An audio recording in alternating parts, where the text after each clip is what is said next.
विघ्नहर्ता श्री गणेश, श्री गणेश, श्री गणेश।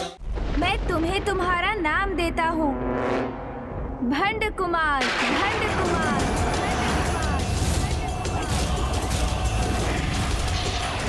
हमारे महानायक भंड कुमार।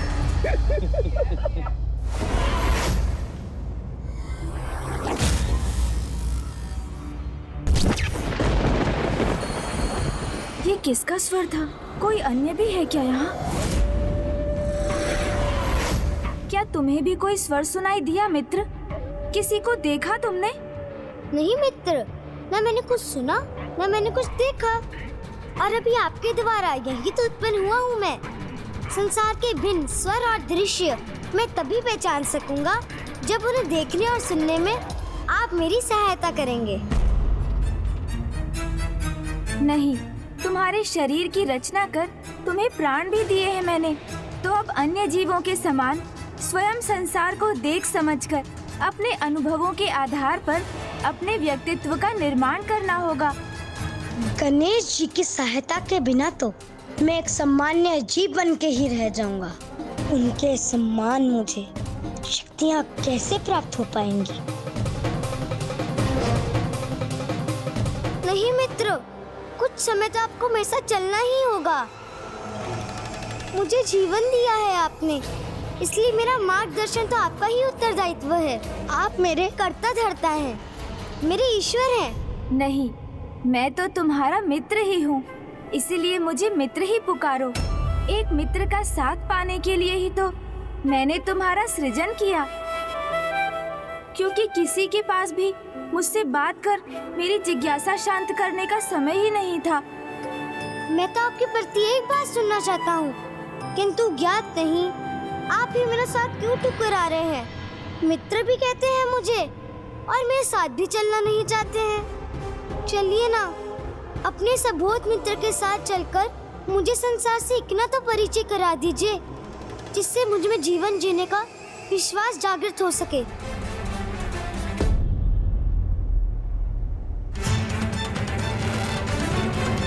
अच्छा, आप मेरा साथ नहीं चाहते तो मैं आपको विवश नहीं करूंगा। किसी प्रकार इस विशाल संसार में अपना मार्ग स्वयं ही ढूंढ लूंगा। रुको,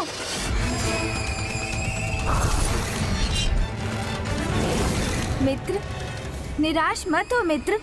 मैं कुछ समय तुम्हारे साथ अवश्य चलूंगा, किंतु मात्र एक प्रहर, अर्थात आज सूर्यास्त तक। उसके उपरांत मुझे नाना जी के निवास लौटना होगा। उचित है मित्र, चले? अवश्य।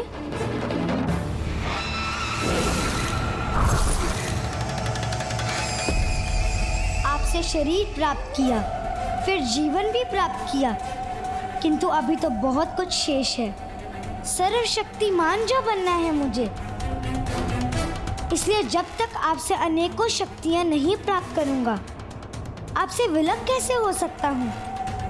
अब मित्रता का इतना लाभ उठाना तो चलता है ना।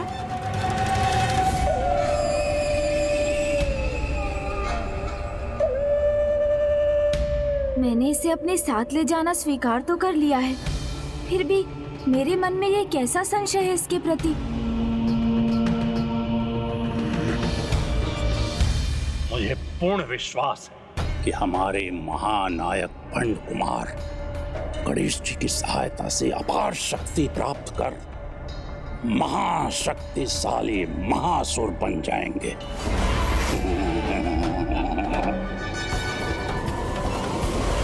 सब कुछ ज्ञात होने पर भी कैसा अबोध होने का ढोंग कर रहा है कुटिल भंड कुमार। उन्हें मित्र पुकार कर प्रथम पूज्य गणेश की मित्रता के सरल भाव को जागृत कर अपना क्या प्रयोजन सिद्ध करने का प्रयास कर रहा है ये। देवी, पथभ्रष्ट संतान अधिक समय तक अपने माता पिता का अनुचित लाभ नहीं उठा सकती, क्योंकि एक समय ऐसा आता है जब स्वयं एक पिता भी अपनी भटकी हुई संतान की सहायता करने से अस्वीकार कर देता है, ताकि वो संतान भी अपने जीवन के कठिन अनुभवों से सीख प्राप्त कर उचित मार्ग पर लौट सके। गणेश अपनी रचना के प्रति माता पिता का ही दायित्व निभा रहा है, किंतु ये भंड कुमार गणेश जी का अनुचित लाभ तभी तक उठा सकेगा जब तक गणेश उसकी वास्तविकता समझकर उसकी सहायता करने से अस्वीकार नहीं कर देता। और स्वयं भगवान द्वारा ऐसा करने का एकमात्र परिणाम हो सकता है एक बहुत बड़ी सीख का सामना करना। और उचित तो यही होगा कि गणेश की सीख से भंड कुमार अपनी मूल प्रवृत्ति में परिवर्तन ले आए। मित्र, संसार में सर्वप्रथम हमारा परिचय देवी प्रकृति से ही होता है, जो एक माता के समान हमें अपने आंचल में आश्रय देती हैं और हमें जल, वायु, पुष्प, फल और जीवन जीने हेतु सब कुछ प्रदान कर हमारा लालन पालन करती हैं। मित्र, और इतना सब कुछ करने पर भी हमसे कभी कुछ नहीं मांगती।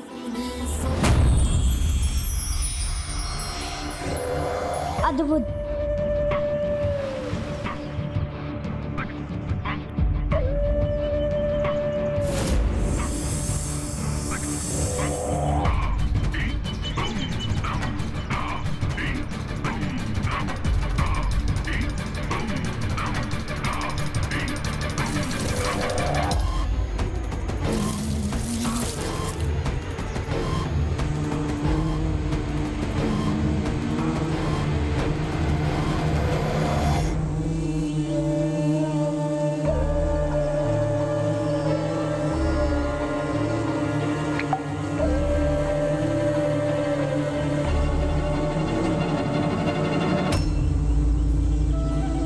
देखा तुमने, तुम्हारे मुख में स्वतः प्रवेश करने वाली इस मधु की बूंद ने भी प्रमाणित कर दिया कि देवी प्रकृति बिना मांगे ही हमें सब कुछ प्रदान कर देती हैं।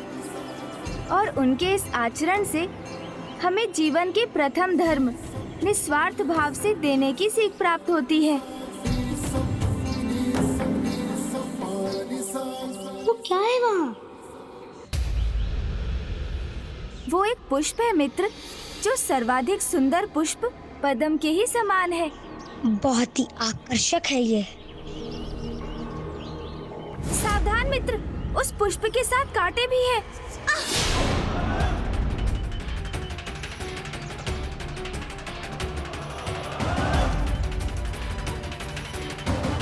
अद्भुत है ये कांटे। आकार में छोटे होने पर भी किसी को इतना बड़ा कष्ट देने में सक्षम है ये कांटे।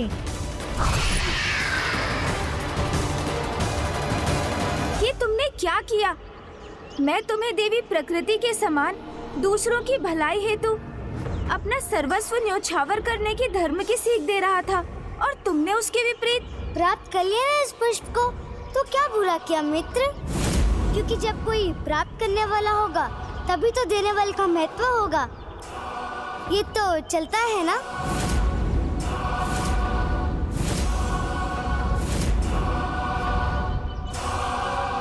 कितने अबोध हो तुम। जिसे तुम प्राप्त करना समझ रहे हो वो छीनना है, जो सर्वथा अनुचित है, क्योंकि जो स्वेच्छा से दिया जाए उसे प्राप्त करने का अधिकार तो है हमें, छीनने का नहीं।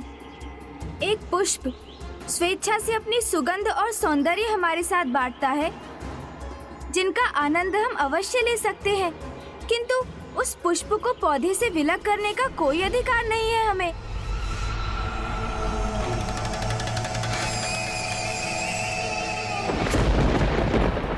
प्रतीत होता है मेरी डांट सुनकर इसे अपनी भूल का आभास हो गया है, और है भी तो कितना छोटा। कदाचित मैंने ही कुछ अधिक कठोरता दिखा दी, इसलिए ये उदास हो गया, किंतु इससे ये निश्चित है कि अब ये ऐसी भूल कदापि नहीं करने वाला।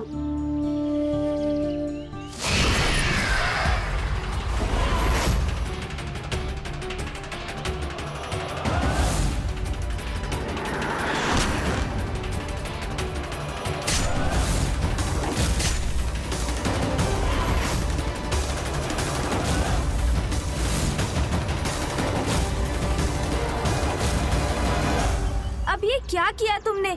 एक कोमल पुष्प को इतना कष्ट क्यों दिया? आप ही ने तो कहा था हमें इसकी सुंदरता का आनंद लेना चाहिए। तो देखिए मैंने इसको कितना और सुंदर बना दिया।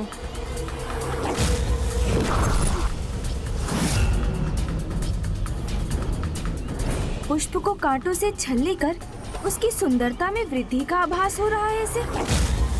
अर्थात ये तो इसके मूल स्वभाव में निहित दुष्टता का ही संकेत है। मित्र, मैं तुम्हें जो कुछ भी समझाने का प्रयास कर रहा हूँ, तुम उसके विपरीत ही समझ रहे हो। ये आनंद नहीं, क्रूरता है, जो अच्छाई की नहीं, दुष्टता का परिचय देती है।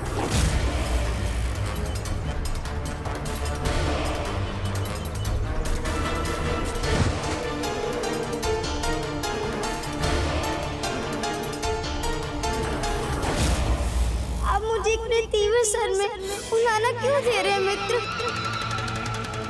जिससे अपार पीड़ा हो रही है मुझे। अब आप ही बताइए, इसमें क्या दोष है मेरा? मेरा सृजन तो अभी अभी हुआ है ना, तो अच्छाई और बुराई का भेद ज्ञात करने का समय कहाँ मिला मुझे? अब आप जो भी सिखाएंगे मैं वही सीखूंगा। अब एक नवजात बालक से इतनी भूल तो चलती है ना। ये तो उचित कह रहा है, इसका सृजनकर्ता तो मैं ही हूँ, इसलिए इसे अच्छाई और बुराई का भेद सिखाने का कर्तव्य भी मेरा ही है। मुझे इसके जीवन में सुपथ पर चलने का मार्गदर्शन करना होगा, अन्यथा अभी इसके स्वभाव की जो झलक मुझे दिखाई दी है, ये तो उसे ही अपना व्यवहार बना लेगा। इसलिए मुझे इसे अच्छाई का ज्ञान देना अत्यंत आवश्यक है।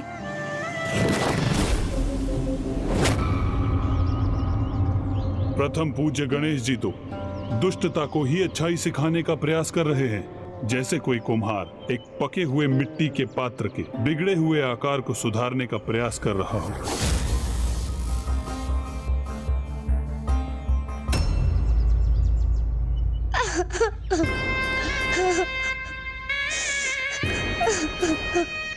तुम चिंता मत करो मित्र, मैं तुम्हें अच्छाई और बुराई का भेद अवश्य सिखाऊंगा।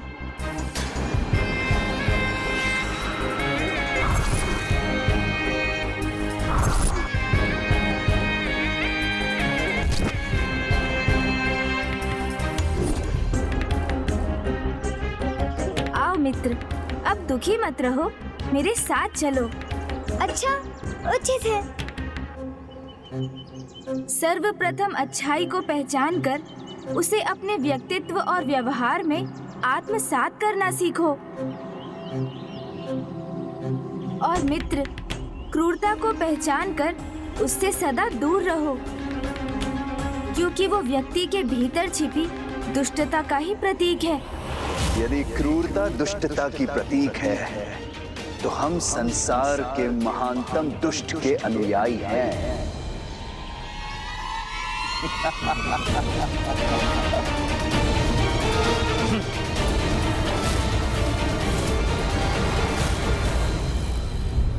ये अचानक कहाँ अदृश्य हो गए ये दोनों?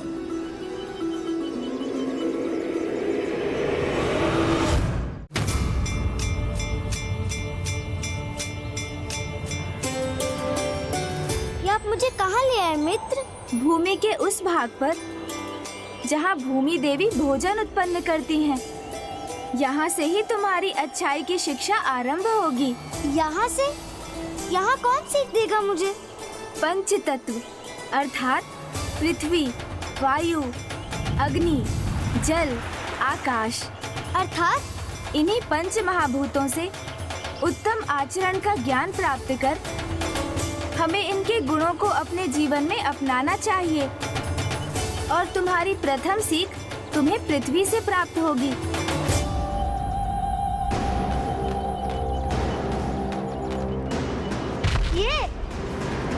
ये पृथ्वी, ये लाचार पृथ्वी वाला मुझे क्या सिखा सकती है?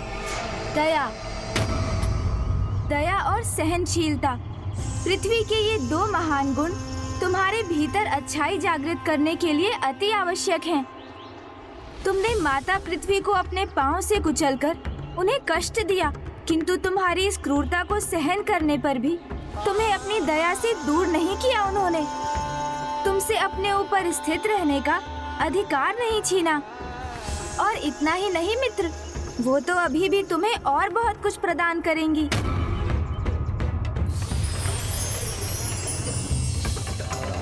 ये देखो मित्र, फसल, अर्थात भोजन। माता पृथ्वी सदैव अपने धर्म का पालन करती हैं। हम उन्हें जो घाव देते हैं वो उन्हें स्वयं ही भर लेती हैं और अपने कष्ट की चिंता किए बिना निरंतर हमें भोजन प्रदान करती हैं, जो दया और सहनशीलता का उच्चतम उदाहरण है।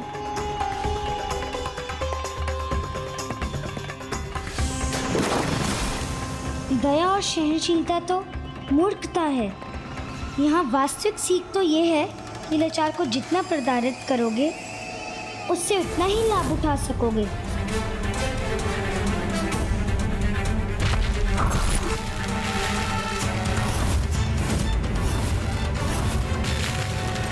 आओ मित्र, अब तुम्हारी अगली सीख के लिए हमें आगे जाना है। चले मित्र।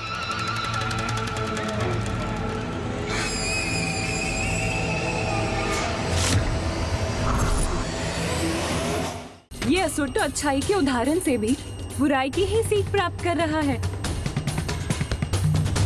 तो मेरा अनुमान सत्य ही था।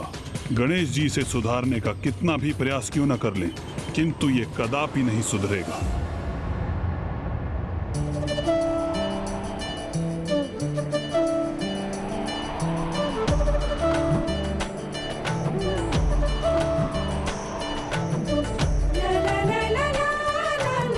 इस वायु प्रवाह का आभास करो मित्र।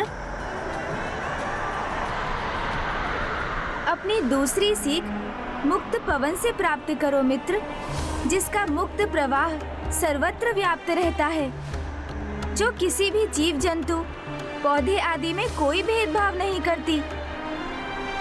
जीव छोटा हो अथवा बड़ा, समानता के भाव से सभी के जीवन को प्राण वायु प्रदान करती है।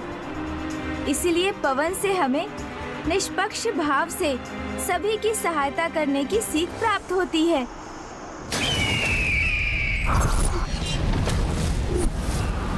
पवन से तो एक ही सीख प्राप्त हुई है मुझे। मुक्त रहो, सर्वत्र विचरण करो और जब इच्छा हो तो भवंडर बनकर सर्वनाश कर दो। आओ मित्र।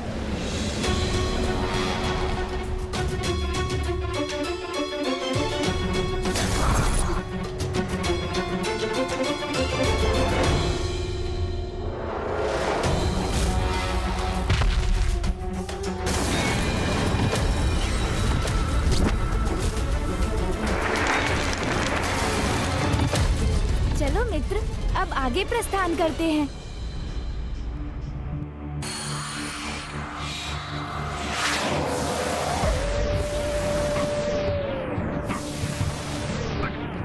और अब अच्छाई से सर्वप्रथम महत्वपूर्ण गुण जो तुम्हें इसी आकाश से सीखना होगा।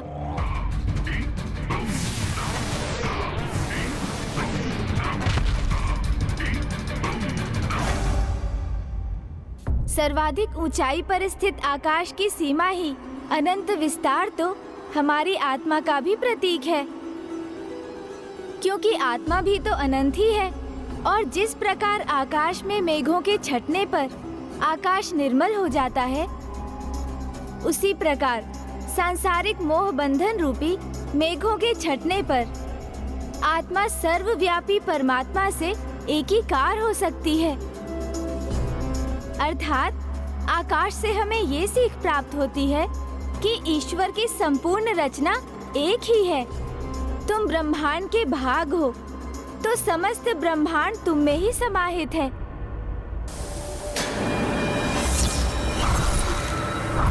आकाश के अनंत विस्तार से यही सीख प्राप्त हुई है मुझे कि समस्त सृष्टि में एक ही राजा का अनंत साम्राज्य होना चाहिए और वो साम्राज्य मैं ही स्थापित करूंगा।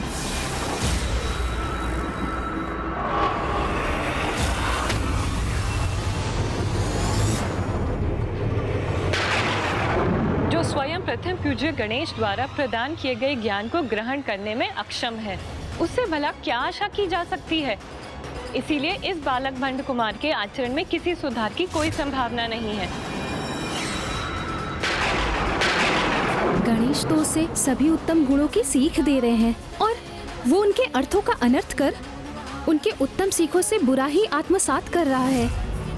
माता पराशक्ति ने सर्वथा उचित कहा था, नियति को कोई परिवर्तित नहीं कर सकता। न तो ये भंड कुमार स्वयं में कोई परिवर्तन लाएगा और न ही सृष्टि का वो संकट टलेगा जो ये अधर्मी उत्पन्न करने जा रहा है। अब तो यही उचित होगा कि गणेश जी इसकी वास्तविकता को पहचान कर उसके अनुरूप व्यवहार करें। ये मुझे किस प्रकार के अनिष्ट का आभास हो रहा है?